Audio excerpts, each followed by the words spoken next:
एक दाल एक वो पापड़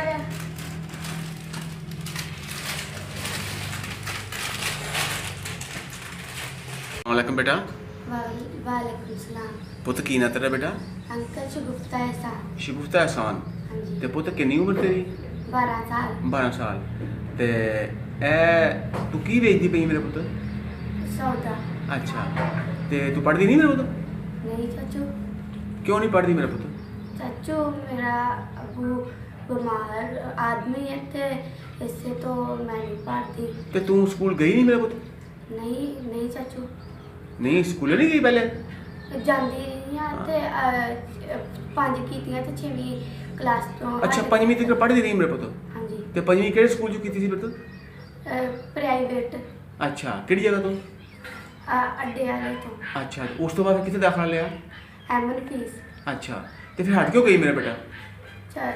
अंकल मेरा अबू बीमार आदमी है ते इसे तो। अच्छा ते ये हुण तू क्यों कर दी मेरे पुत? चाचू मैं छोटी मोटी दुकान पाई है ते तां मेरे मैं अपने थोड़े बहुत पैसे बना के अपने माँ बाप नूं दिंदी है तां। किन्ने के पैसे रोज वट लेनी है? 100-200 रुपया। अच्छा तू अपने माँ बाप को देनी है? हाँ जी। ते तेरा दोबारा वहाँ पढ़ने दिल नहीं करता? करता।